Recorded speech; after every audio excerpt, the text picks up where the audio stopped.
On Blues, your daily podcast on the St. Louis Blues. Part of the Locked On Podcast Network, your team every day.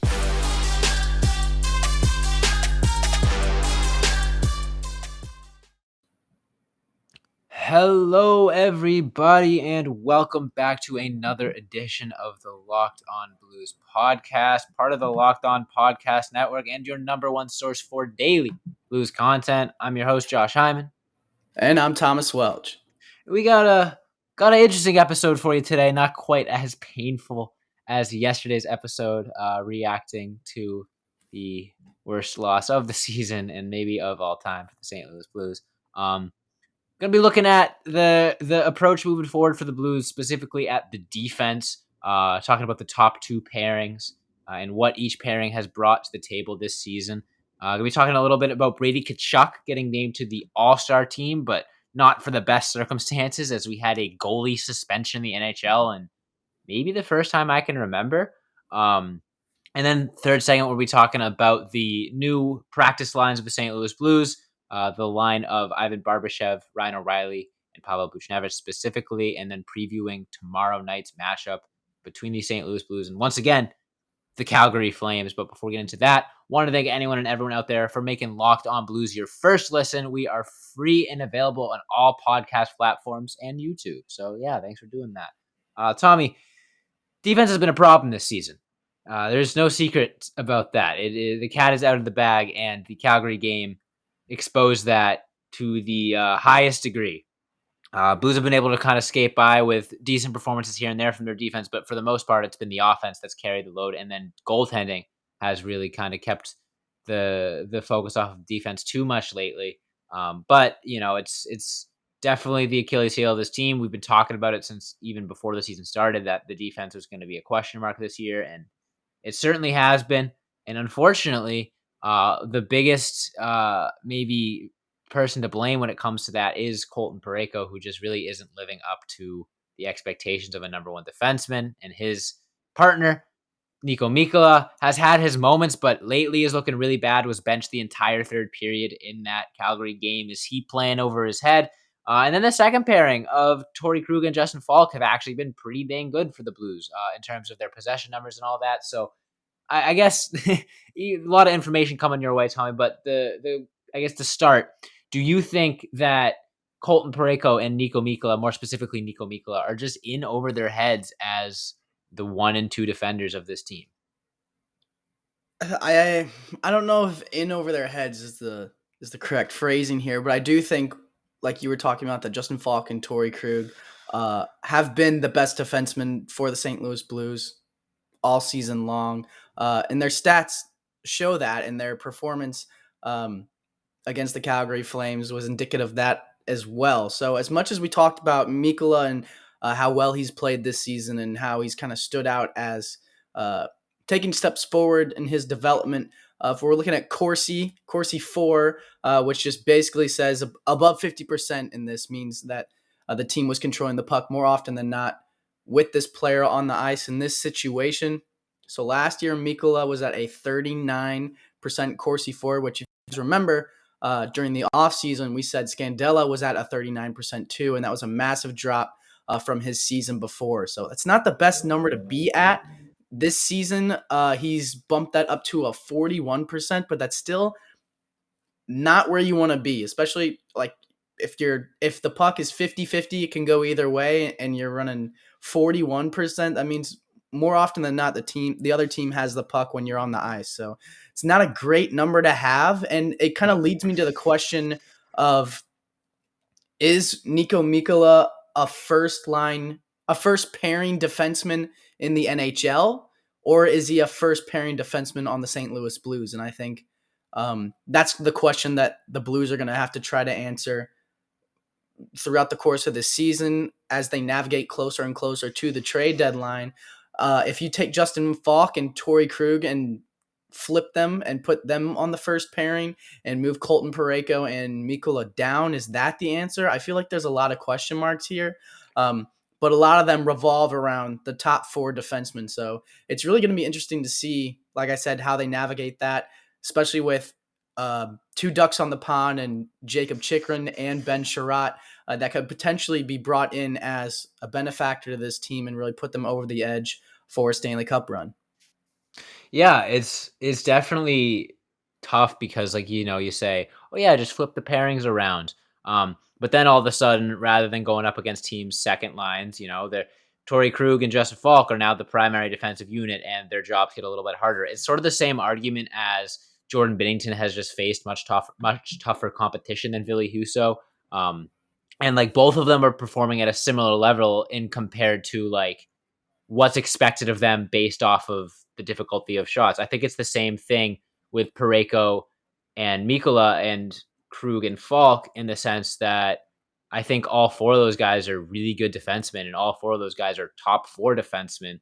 However, the drop off of competition is steep enough where maybe Krug and Falk get a little bit of an extra boost playing against worse competition, and then Mikkola and Parayko get a little bit of an extra downgrade playing against stronger competition. So it's I feel like if you flipped them around, we'd be in the same boat, but it would just be Krug and Falk start underperforming a little bit, and then Mikkola and Parayko get a little bit better. So I don't know if it would be worth it, because you'd lose a little bit from Krug and Falk, but then you'd gain a little bit from Parayko and Mikkola. So it's you got to kind of pick and choose. Obviously, theoretically, in a perfect world, the Blues would have a number one defenseman. Not sure what happened there. We didn't need to talk about that. Yeah, we didn't need to talk about that. But in a world where, you're kind of trying to do the best you can with four top four guys and maybe no real top two guys, it's worked for teams in the past. You don't have to have an elite top defensive pairing. But you can't have one that's been as poor as Parayko and Mikkola have been lately. They need to kind of just pull their weight and be right around that 50% Corsi mark. You just want to have the puck half the time. It's common sense in the game of hockey. So it's tough because I don't think going out and trading for Jacob Chikrin and putting him on your first line is exactly the solution. I think it'll help, and I think it'll help especially if the Blues are going to continue to sort of not have a elite top defensive guy. The more depth you have at that position, the less stress on those top guys. So I think if that's going to be an approach that happens at the deadline, it's not going to be trading for a number one guy. It's going to be bolstering the defensive depth, but that could be a big help too, for sure. Yeah, and the most interesting thing about all of this is in terms of their career, Torrey Krug's Corsi has consistently just been off the charts. We're looking at 60s a couple of times, 59, 58, 62, his highest.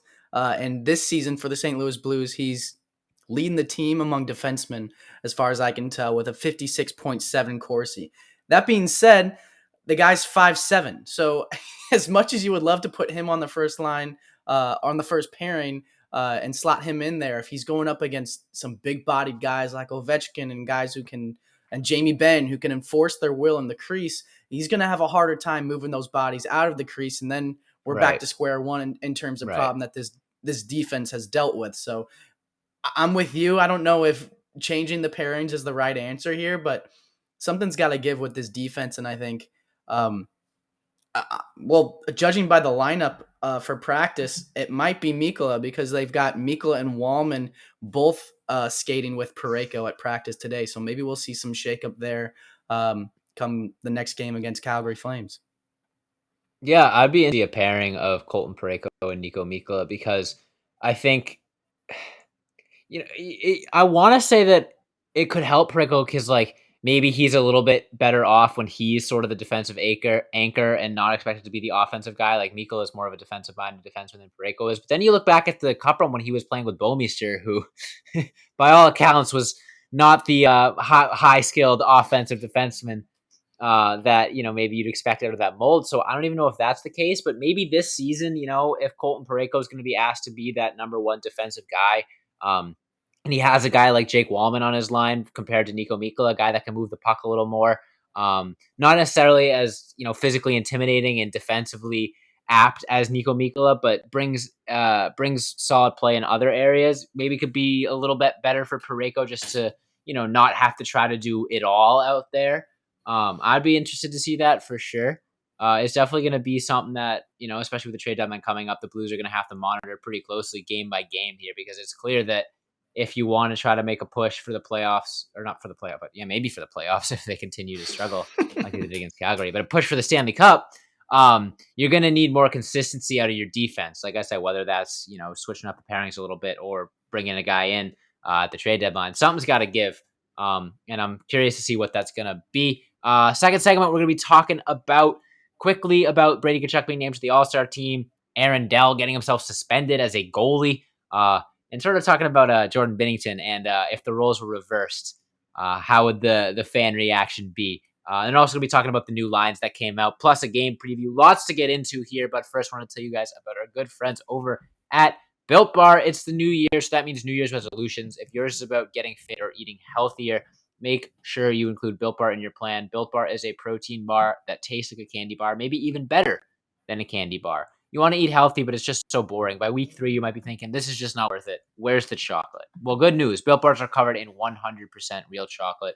Most Built Bars contain 130 calories, 4 grams of net sugar, 4 net carbs, and 17 grams of protein. Compare that to a candy bar, which usually has around 240 calories, 30 grams of sugar, and dozens of net carbs.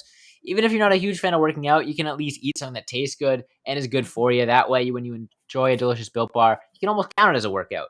And there's so many amazing flavors to choose from: coconut almond, peanut butter brownie, raspberry, cookies and cream, salted caramel, mint brownie, and so many more. In fact, Built is always coming out with new limited time flavors, so make sure you're checking Built.com often to see what's new. Go to Built.com, use that promo code LOCKED15 and get 15% off your order. That's promo code LOCKED15 for 15% off at Built.com, and we'll be right back.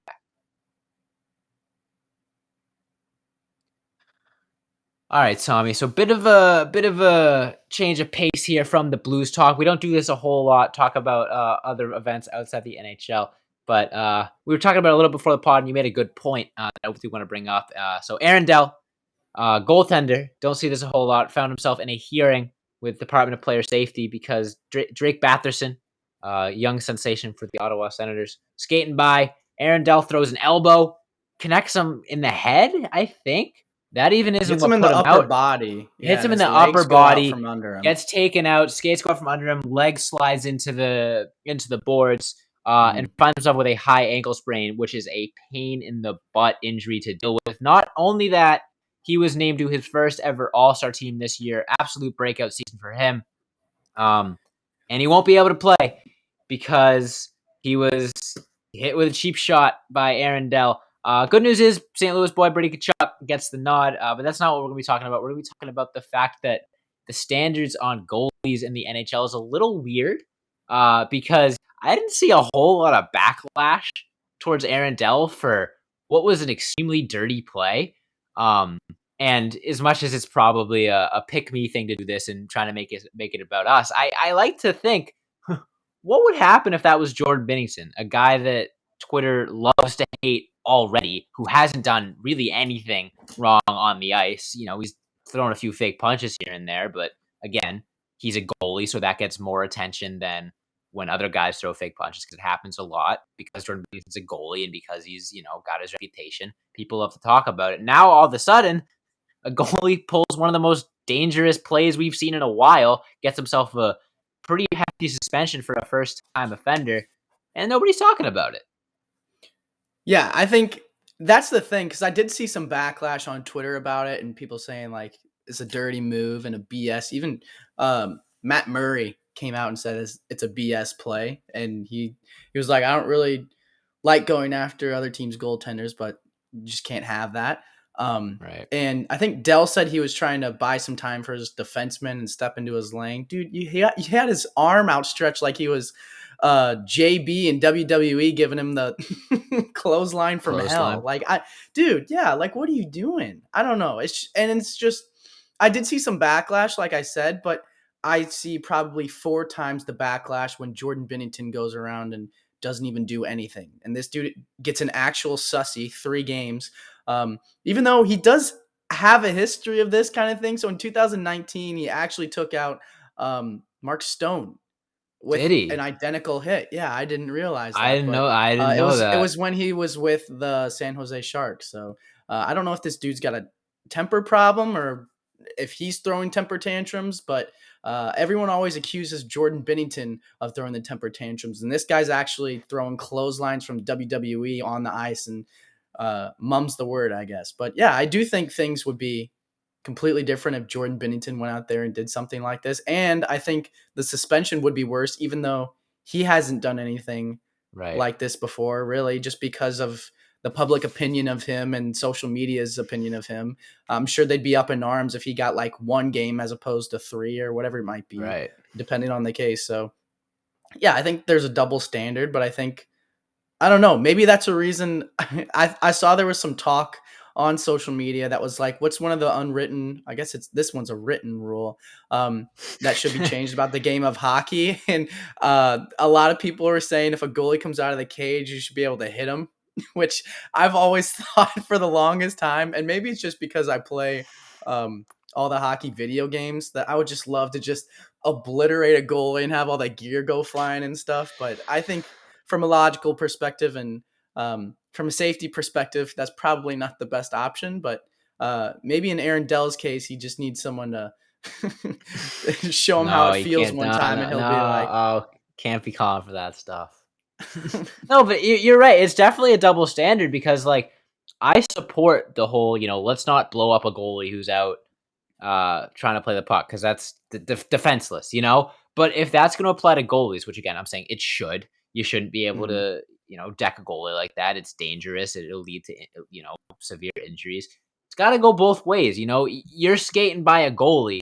No thought is going through your head of, man, I got to make sure I avoid the hit from this guy. Like, Right. it's not the way that you perceive the game of hockey. You don't perceive the goalie as a threat to throw out a hit, which makes it so much. It's one thing if it's a blindside hit from a defender, because at least you kind of got your head in a swivel knowing there's a player there. You're skating by a goalie. Drake Batherson's probably skated by a goalie a million times in his life. You know how many times he's been hit with a clothesline and sprained his ankle? Once. So it's such an anomaly that it's like, holy crap, like how do you do that, Aaron Dell? And again, he's probably had players skate by him a million times, and like you said, Tommy, I guess this isn't his first rodeo with that, but it's such a double standard and it's frustrating. And it's just a bummer for Batherson being, out of the All-Star game because of it. That being said, though, we do got to move on to our third segment where we're going to be looking at the lines for the St. Louis Blues against the Calgary Flames and picking our locked on players of the game. But first, if you guys have a pick for locked on player of the game and you want to put your money where your mouth is, you got to head over to Bet Online because Bet Online wants to wish you a happy new betting year as we continue our march to the playoffs and beyond. Bet Online remains the number one spot for all the best sports wagering action for 2022.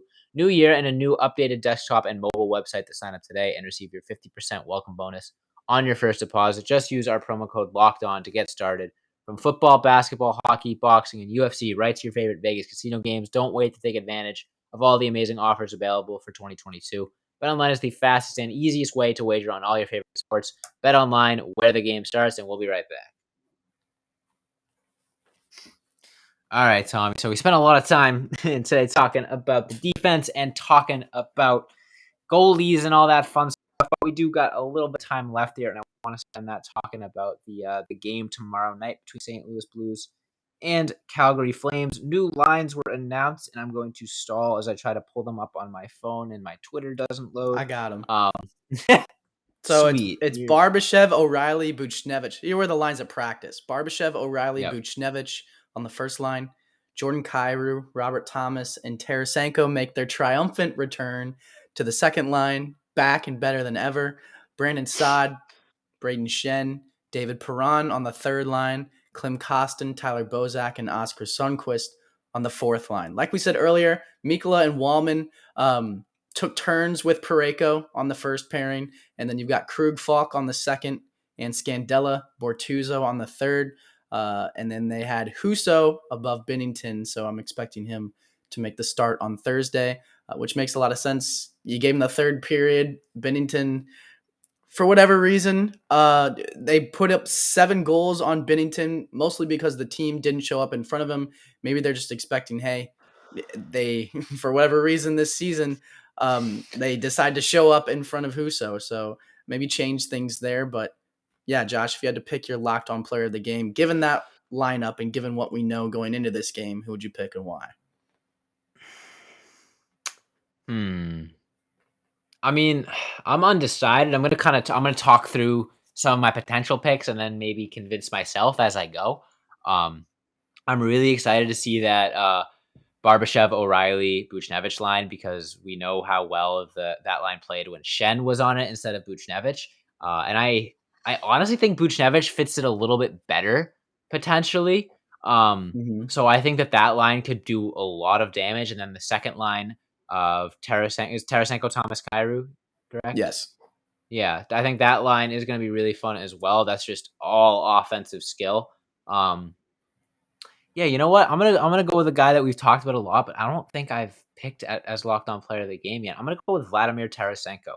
Um, Hottest name of the offseason for sure for the St. Louis Blues, and then quietly comes in and does his thing for the first half of the season and has, a bit of a resurgence here. And I think we haven't maybe been talking about it quite as much as we should have, going from public enemy number one um, on this podcast and in, Twitter threads, and everybody was talking about how much they couldn't wait to get Tarasenko off the team. And I don't want to say I was excited to get him off the team, but I just wanted the whole saga to end. It broke my heart to see my favorite player being thrown around in trade rumors every single day. So I was like, damn, man, like if he's gonna get traded, just rip the Band-Aid off. Mm-hmm. And I was almost a little, I don't say disappointed is the right word to see the lineup at the start of the season, but I was like, oh, great. It's gonna follow us into the regular season. He might not be fully motivated, and it's just gonna be every single day of where's Tarasenko going, and sure enough, he comes in, true professional, and proves me wrong. He's been playing great hockey this season. Definitely his strongest season since his injury trouble started. And has quietly been one of the most consistent players for the Blues as of late. I don't know if his point streak continued, but I know he had a 10-game point streak heading into the Calgary So game. what's I would what's assume it annoying ended. is what's annoying is by the league standards because he missed in COVID protocol or whatever. He missed games in COVID protocol, so the point streak ends. Okay, But he had points in but his last 10 games right, exactly. That's what it for- is. heading into the Calgary game, and I don't think he had an assist on that first goal. I don't think so either. If He Yeah, wasn't on the so penalty and kill, I don't he was think. playing really good hockey, and then playing with Robert Thomas and Jordan Kyrou is just is going to open up so much of the ice for him. Two dynamic skill players, Robert Thomas with his passing and Jordan Kyrou with his speed. Tarasenko is going to be the third option, or in terms of who you're defending at certain points, depending on who has the puck. So it's going to be a big opportunity for him to skate into open space and get better looks than maybe he's used to. And I think he's going to take advantage. Hopefully pot a couple goals. I'd like to see that. Have Rob Tom get a couple assists. That line could do a ton of damage. And I hope Tarasenko can sort of be the cherry on top of an already dynamic pair of Robert Thomas and Jordan Kyrou. But Tommy, who's your pick? Hit me. I was actually going to go with Vladimir Tarasenko, so that's funny that you picked him. But I kind of like this pick better, or these Okay. picks. So I'm picking two players, Two? but you'll see That's cheating. why. No, Wallman, 100%. If J-Tap, he's in, make sure you write Jake down that Tommy's Wallman. cheating. Listen, Jake Wallman, 100% is my locked on player of the game because I think he's going to be given an opportunity where the Blues really need help on defense right now, and the pairing of Parayko and Wallman has had success in the past. Obviously, it's been a little dicey this season. Mikula did not have a great game last game. I think if they decide to put Jake Wallman in instead of Mikula, he's going to have a great game, take full advantage of the opportunity, and ball out. That being said, I like that. if I pick him and he doesn't play, then I'm out of a locked on player of the game. So Jake Wallman is my number one. If he plays, I'm sticking with him. If he doesn't play, my backup is David Perron because he's absolutely due. Braden Shen has been red hot since coming back from his stint on injured reserve. And they're going to be on the same line now, as well as Brandon Saad, who's been also playing well, driving to the net. That being that net front presence that the Blues don't really have unless Logan Brown is in the lineup and he's listed as the extra forward. So I think as much as we love these top two lines of Barbashev, O'Reilly, Buchnevich, Kyrou Thomas, Tarasenko, I think as skilled as the Calgary Flames are, that that third line could potentially exploit an area of weakness. And who better to do it than a guy that's been struggling this season to get to where he personally wants to be offensively? I think this is a great time for him to bounce back against the Calgary Flames after a disappointing performance by the entire team. He's a leader on this team. He's going to set the tone, score the first goal of the game, David Perron. All right, I like that.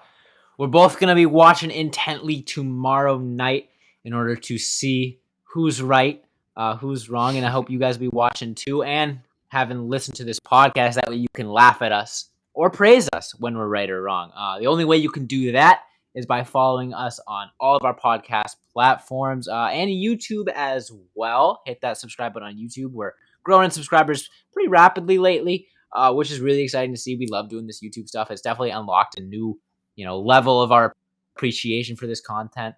The video element, it's been a really good time. So make sure you subscribe to us there. Hit that notification bell. That way, whenever we upload a new episode, you'll be the first to know. Follow us on Instagram, Twitter, Facebook, and TikTok at Locked On Blues. Make sure you follow me on Twitter at Josh Hyman NHL. Follow Tommy on Twitter at TWelcher15. Thanks so much for listening. And as always, let's go Blues.